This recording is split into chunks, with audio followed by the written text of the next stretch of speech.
ତମ ହିସାବରେ ସକ୍ସେସଫୁଲ ର ମାନେଟା କଣ?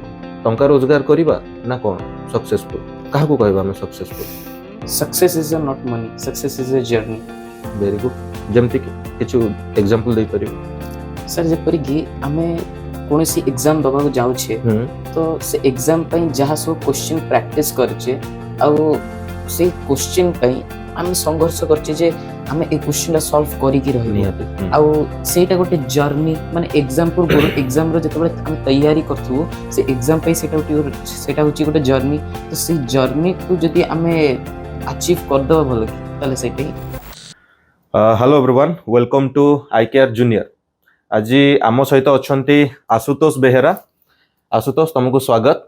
ତ ଓଡ଼ିଶାରେ ଏମିତି ବହୁତ ଟ୍ୟାଲେଣ୍ଟ ଅଛନ୍ତି, ଟ୍ୟାଲେଣ୍ଟେଡ ଷ୍ଟୁଡେଣ୍ଟ ଅଛନ୍ତି ଯିଏକି ସେଲ୍ଫ ଷ୍ଟଡିରେ ବା ଅନଲାଇନ୍ ମାଧ୍ୟମରେ ନିଜକୁ ପ୍ରୁଭ୍ କରିପାରିଛନ୍ତି ଆଣ୍ଡ ଏକ୍ଜାମ ମଧ୍ୟ କ୍ଲିୟର କରିଛନ୍ତି। ସେଇ ଭିତରୁ ଆଶୁତୋଷ ହେଉଛନ୍ତି ଜଣେ ଯିଏକି ଅଷ୍ଟମ ଶ୍ରେଣୀରେ NMMS ସେଲ୍ଫ ଷ୍ଟଡି କରିକି କ୍ଲିୟର କରିଥିଲେ एंड सी तांको कहवा कथा कि हमर आईकेआर बुक भी तांको सपोर्ट करथिला सेही एग्जाम क्लियर करिया पे। एंड आशुतोष को सहित हमें कथा हवा आशुतोष को जर्नी केमती थिला, से एनएमएमएस पे प्रिपरेशन केमती करूथिले, तांकर फ्यूचर एम कोन अछि से विषय हमें कथा हवा। आशुतोष, स्वागत तुमको आईकेआर जूनियर को। केमती लागुछ? सर बहुत भल लागुछ सर। तुमे सब बेला आईकेआर जूनियर को फॉलो करो।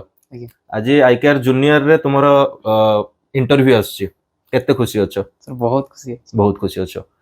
आशुतोष, तुमे जेमती के कहिथिलो कि सर मु एनएमएमएस आईकेआर बुक पढ़ी के सक्सेस हेतिले, किंतु सेते बेले जानि नथिले कि सर आईकेआर जूनियर अछि बोली। सेते बेले नथिला भी आशुतोष। गत वर्ष एई वर्ष आरंभ होइछ आईकेआर जूनियर। तो गत वर्ष तमरो प्रिपरेशन आ एई वर्ष तमे एनआरटीएस एग्जाम दोउछ। तो गत वर्षर सेल्फ स्टडी प्रिपरेशन आ एई वर्षर एनआरटीएस प्रिपरेशन भितर डिफरेंस कोन? काइना वर्तमान आईकेआर जूनियर हमें क्लास प्रोवाइड करछु, तुमे मध्ये क्लास करूथिलो बेच रे, कोन डिफरेंस फील करो? सर जेतबेले एनएमएस पे मैं प्रिपरेशन करूथिली सेतबेले माने आपनक आईकेआर यूट्यूब चैनल को मु सर्च भी करथिली। से बही पछबटे से यूट्यूब चैनल ना लिखा हितला। सर मु मोबाइल रे सर्च भी गली, सेतिर मात्र एनएमएस पे गोटे वीडियो आस्थिला। अच्छा। ଆଉ ସେ ଭିଡ଼ିଓଟା ଦେଖିଲି, ସେଥିରେ ମାନେ ଏନଏମଏସ୍ को ପାସ୍ କରିବା ପାଇଁ ଟିପ୍ସ ଭିଡ଼ିଓ ଆସିଥିଲା, ତାପରେ ଆଉ କିଛି ଆସିନି। ସାର୍ ମୁଁ ସେଇଥିପାଇଁ କହିଲି ଯେ ଆଉ କ'ଣ କରିହେବ, ତାପରେ ମୁଁ ସେଇ ବହିରୁ ହିଁ ପଢ଼ିଲି। ମୁଁ ନିଜେ ମାନେ କ୍ୱେଶ୍ଚିନ୍ ସଲ୍ଭ କରେ, ନିଜେ କ୍ୱେଶ୍ଚିନ୍କୁ ବୁଝେ, ନିଜେ କ୍ୱେଶ୍ଚିନ୍ର ଆନ୍ସର ଦିଏ, ଆଉ ଏମିତି କରି କରି କରି କରି ମୋର ସଲ୍ଭ କରିବା ମାଇଣ୍ଡଟା ବି ଷ୍ଟ୍ରଙ୍ଗ ହେଇଗଲା। ମାନେ ସେ ବୁକ୍ରୁ ତୁମେ ସେଲ୍ଫ ପ୍ରିପାରେସନ କରିଥିଲ, ତ ବୁକ୍ଟା କେତେ ହେଲ୍ପ କରିଥିଲା ତୁମକୁ? ବୁକ୍ର କଣ୍ଟେଣ୍ଟ सर बहुत हेल्प करथिला। आ से जो बुक रे जति सब इम्पोर्टेंट जति सब क्वेश्चन थिला, माने सब्जेक्ट वाइज जति सब क्वेश्चन थिला, कहबी सर मैक्सिमम एनएमएस रे 20 टा खंड क्वेश्चन से बुक रो पढ़थिला, बुक रो आस्थिला, जोटा कि तुमको हेल्प करथिला। तो सेते बेले तुम से बुक रो सेल्फ स्टडी करथुलो। वर्तमान आईकेआर जूनियर यूट्यूब चैनल आसी जाईछि, ऑनलाइन प्लेटफॉर्म। एनआरटीएस प्रिपरेशन टा केमती एथर हेछि को सर? गजानन बैच रे सर पूर्व वर्ष ठारो बहुत बढ़िया हेछि, बहुत बढ़िया हेछि। गत वर्ष तुमे सेल्फ प्रिपरेशन करथुलो, एबे आउ टिके सपोर्ट मिली गला ऑनलाइन रो क्वेश्चन डिस्कशन, जोटा तुमे निजे परिश्रम करथान सेटा आईकेआर जूनियर तुमको प्रोवाइड करछि। तो एटा डिफरेंस, जोटा सेल्फ स्टडी करथुलो वर्तमान हेल्प मिली गला। एनआरटीएस एग्जाम केमती हेछि? सर बहुत बढ़िया हेछि। गजानन बैच विषय रे तमर कोन फीडबैक? सर गजानन बैच रे बहुत गुडी पीवाईक्यू डिस्कशन हेछि। कहया गले 2024 रु 2021 2020 पर्यंत पीवाईक्यू डिस्कशन हेछि। आ से पीवाईक्यू रो 2024 रो गोटे की दीटा खंड क्वेश्चन आस्थिला, आ बाकी जो जेतक सब 2024 रु 2021 पर्यंत सेथरो 10 टा खंड क्वेश्चन आस्थिला। आ जो मॉक टेस्ट रु सेथरो गोटे दीटा खंड क्वेश्चन निश्चय आस्थिला। सर सेटा ही बहुत बड़ा हेल्प होइला। आशुतोष, हमें गजानन बैच रे थ्योरी भी देइतिलु, एमसीक्यू प्रोवाइड करतिलु, देन प्रीवियस ईयर क्वेश्चन 5 वर्ष रो करेतिलु, 10 टा मॉक टेस्ट देइतिलु, देन मैराथन भी रिवीजन करतिलु। माने हमें कहया गले 2-3 हजार भले क्वेश्चन हमें प्रैक्टिस करतिलु।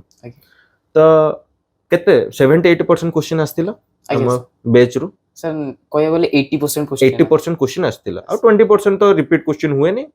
तमर एनआरटीएस एग्जाम केमती हेछि? सर बहुत बढ़िया हेछि। हमें पूरा होल टीम हमें आशा करिबु के तमर एनआरटीएस भी क्लियर हो, एमिति ही तमे आगु आगु बढ़ी चलो, ठीक अछि? आशुतोष, तमे हां मु तम स्कूल नाटा पचरे भूल जाईछि, तमे को स्कूल ले पढो? Urali Nodal high school. Urali Nodal high school. घरे के अछन समस्त? ବାପା ମାମା ମୁଁ ମୋ ଭଉଣୀ ମୋ ଦି ଭଉଣୀ ଥିଲେ। ଦି ଭଉଣୀ, ତମେ ତାହେଲେ ଘରର ସବୁଠୁ ସାନ।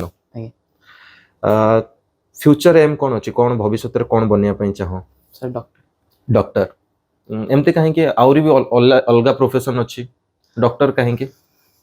କାରଣ ସାର୍ ମୁଁ ଛୋଟବେଳୁ ଦେଖିଛି ଯେ ଯେତେ ସବୁ ଡକ୍ଟର ବି ଥାଆନ୍ତି ସେମାନେ ଲକ୍ଷେ ଲକ୍ଷେ ଲୋକଙ୍କର ଜୀବନ ବଞ୍ଚାନ୍ତି।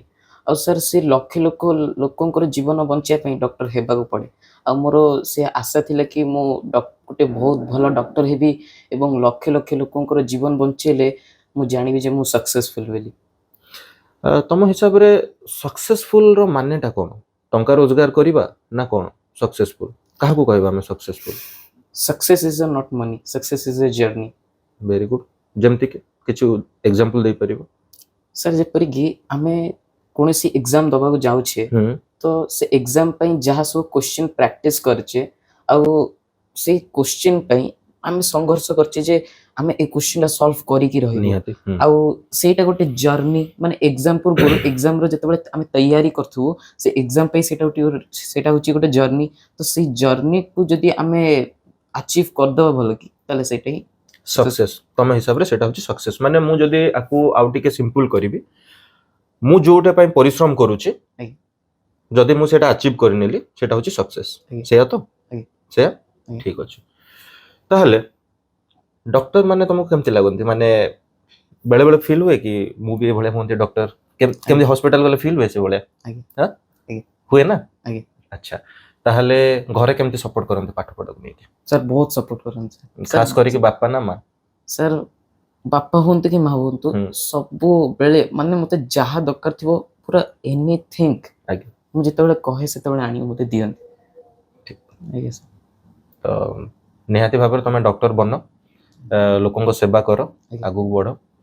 ତ ଏବେ ଆଶୁତୋଷ ଗୋଟେ ଜିନିଷ, ଯେମିତି କି ଡକ୍ଟର ଗୋଟେ ପ୍ରୋଫେସନ ହେଲା, ଆଜ୍ଞା। ତମେ ଚାହୁଁଛ ଡକ୍ଟର ବନିବା ପାଇଁ, ଜାଣିଛ ଡକ୍ଟର ହେବା ପାଇଁ କଣ କଣ ପ୍ରୋସେସ ଥାଏ? ଆଜ୍ଞା। ଜାଣିଛ? ଆଜ୍ଞା। କହିବ ଟିକେ, ତମ ସାଙ୍ଗମାନେ ବି ଜାଣିବେ। ସାର୍ ଫାର୍ଷ୍ଟ ତ ମ୍ୟାଟ୍ରିକ ଏକ୍ଜାମ, ହଁ 10th ପରେ। ହଁ 10th ପରେ +2 ସାଇନ୍ସ ପଢ଼ିବାକୁ ପଡ଼େ। ଆଉ +2 ସାଇନ୍ସ ତାକୁ ପାସ୍ କରିକି ଆଉ ନିଟ୍ ଏକ୍ଜାମ ଦେବାକୁ ପଡ଼େ। ତାପରେ ନିଟ୍ ଏକ୍ଜାମ କ୍ୱାଲିଫାଏ କଲା ପରେ ଯାଇକି ଡକ୍ଟର ହେଇପାରନ୍ତି। Very good. ତାହେଲେ ଜାଣିଛ। ଆଜ୍ଞା। ଗୋଟେ 9th କ୍ଲାସ ଷ୍ଟୁଡେଣ୍ଟ ଯିଏକି ଭିଜନ ରଖିଛନ୍ତି ଡକ୍ଟର ହେବେ, ଆଉ ଡକ୍ଟର ହେବା ପାଇଁ କଣ ପ୍ରୋସେସ ମଧ୍ୟ ଜାଣିଛନ୍ତି, ତାଠୁ ବଡ ଜିନିଷ କିଛି ନୁହଁ। ନିହାତି ଭାବରେ ଆଶୁତୋଷ, ତମେ ଯୋଉ ସ୍ୱପ୍ନ ଦେଖିଛ ସେ ସ୍ୱପ୍ନ ସାକାର ହବ, ବାପା ମାଙ୍କର ବି ସ୍ୱପ୍ନ ସାକାର ହବ। ଆଶୁତୋଷ, ଆମର ଆଇକେଆର ଜୁନିୟର ଯୋଉ ଟିଚର ମାନେ ଅଛନ୍ତି, ଶକ୍ତି ସାର୍, ମାନସ ସାର୍, କିମ୍ବା ମୁଁ ହେଇଯାଏ, ଆମର ଅନ୍ୟ ଟିଚର ମାନେ ବି ଅଛନ୍ତି, କେମିତି ଲାଗେ ପାଠ ପଢା ସାର୍ଙ୍କର? ସାର୍ ବହୁତ ବଢିଆ ଲାଗେ ସାର୍, ଖାସ କରି କାହ୍ନୁ ସାର୍ ଯିଏକି ମାନେ ଏମିତି ମ୍ୟାଥ ପଢାନ୍ତି ଯେ ଯୋଉ ପିଲା ବି ମ୍ୟାଥରେ କମଜୋର ଥିବ ନା, ସିଏ ମ୍ୟାଥକୁ ଉଲ୍ଟା ଭଲ ପାଇବ, କହିବ ଯେ ମୁଁ ଆକୁ କରିବି ହିଁ କରିବି। ଆଉ ଶକ୍ତି ସାର୍ ବହୁତ ମାନେ କେୟାରଫୁଲି ଆଉ ପୁରା ଯତ୍ନର ସହିତ ସାହିତ୍ୟ ପଢ଼ାନ୍ତି। ଆଉ ସେ ଏମିତି ସାହିତ୍ୟ ପଢ଼ାନ୍ତି ଯେ ପୁରା ସାହିତ୍ୟର ଗୋଟି ଗୋଟି ଇନଫର୍ମେସନ୍ ପୁରା ଦିମାଗରେ ଫିଡ୍ ହେଇଯିବ। ଆଉ ମାନସ ସାର୍ କହିବାକୁ ଗଲେ ସିଏ ହେଉଛନ୍ତି ବହୁତ ସିରିୟସ୍ ସାର୍, ଆଉ ସେ ସାଇନ୍ସ ବହୁତ ବଢ଼ିଆ ପଢ଼ାନ୍ତି। ତେଣୁକରି ସାଇନ୍ସ କହିବାକୁ ଗଲେ ପ୍ରାୟ ପିଲାଙ୍କର କିଛି କିଛି କହିବାକୁ ଗଲେ ହୁଏନି, କିନ୍ତୁ ମାନସ ସାର୍ ଏପରି ଭାବରେ ପଢ଼ାନ୍ତି ଯେ ପିଲାର ସାଇନ୍ସ ମାନେ ଲାଗିବ ଯେମିତି ବହୁତ ସହଜ। ଯୋଉ ପିଲା ସାଇନ୍ସରେ ବହୁତ କମଜୋର ଥିବେ ସେ ପିଲା ସାଇନ୍ସରେ 90% ମାର୍କସ ଆଣିବେ, ଏଇଟା ମୋର ଗ୍ୟାରେଣ୍ଟି। ନିହାତି ଆଶୁତୋଷ, ଆମର ଗୋଟେ ପ୍ରୟାସ କି ଏଜୁକେସନକୁ ଟିକେ ସହଜ କରିବା ପାଇଁ। ଆଉ ବାକି ରହିଲା ତମେ ଯୋଉ କହିଲ ଟିଚର ମାନେ ଏଫର୍ଟ ଦିଅନ୍ତି, କେତେବେଳେ ଏଫର୍ଟ ଦିଅନ୍ତି ନା ଯେତେବେଳେ ଷ୍ଟୁଡେଣ୍ଟ ବି ଏଫର୍ଟ ଦିଏ। ନିହାତି। ତ ଏଇଟା ୱାନ୍ ୱେ କମ୍ୟୁନିକେସନ ନୁହଁ, 2 ୱେ କମ୍ୟୁନିକେସନ। ଟିଚରଙ୍କର ବି ଏଫର୍ଟ, ତା ସହିତ ଷ୍ଟୁଡେଣ୍ଟଙ୍କର ବି ଏଫର୍ଟ। ବାକି ଏବେ ଏନଆରଟିଏସ୍ ରେ ବହୁତ ପିଲା ଆମ ଗଜାନନ ବ୍ୟାଚରୁ ସକ୍ସେସ୍ ହେବେ, ସେଟା ଆମର ସକ୍ସେସ୍ ନୁହଁ, ସେଟା ଷ୍ଟୁଡେଣ୍ଟ ମାନଙ୍କର ସକ୍ସେସ୍। କାହିଁକି ନା ଯୋଉ ଟାଇମରେ ପିଲା ବସିକି ଅନ୍ୟ ସୋସିଆଲ ମିଡିଆ ପ୍ଲାଟଫର୍ମ ୟୁଜ କରନ୍ତି, ସେଇ ଟାଇମରେ ସେଇ ପିଲା ବସିକି ମୋବାଇଲ ଧରିକି ପାଠ ପଢୁଥିଲେ। ନିହାତି ଭାବରେ ସେମାନେ ପରିଶ୍ରମ କରିଛନ୍ତି। ଯୋଉ ଟାଇମରେ ଅନ୍ୟ ପିଲାମାନେ ଖେଳୁଥିଲେ, ବୁଲୁଥିଲେ, ଶୋଉଥିଲେ, ସେ ଟାଇମରେ ଆମ ଗଜାନନ ବ୍ୟାଚ ପିଲା ବସିକି ପାଠ ପଢିଛନ୍ତି, ମକ୍ ଟେଷ୍ଟ ଦେଇଛନ୍ତି, ପ୍ରାକ୍ଟିସ କରିଛନ୍ତି। ନିହାତି ଭାବରେ ପରିଶ୍ରମ ତାଙ୍କୁ ଫଳ ମିଳିବ। ତ ସେଟା ଆଇକେଆର ଜୁନିୟର ମାତ୍ର ଗୋଟେ ମାଧ୍ୟମ। ଆମେ 10% ଯାହା କରିଛୁ, 90% ଏଫର୍ଟ ହଉଛି ଷ୍ଟୁଡେଣ୍ଟ ମାନଙ୍କର। ନିହାତି ଭାବରେ ଆଶୁତୋଷ, ତମେ ଯାହା ବି ସ୍ୱପ୍ନ ଦେଖିଛ ଆଗକୁ ଯାଇକି ଡକ୍ଟର ବନିବାର, ଡକ୍ଟର ନିହାତି ଭାବରେ ବନ, ଆଉ ଲୋକଙ୍କ ସେବା କର, ବାପା ମାଙ୍କର ନାଁ ରଖ, ଏମିତି ହିଁ ଆଗକୁ ବଢ। आमे या आशा करिबु कि एनआरटीएस मध्ये तुमरो क्लियर हो।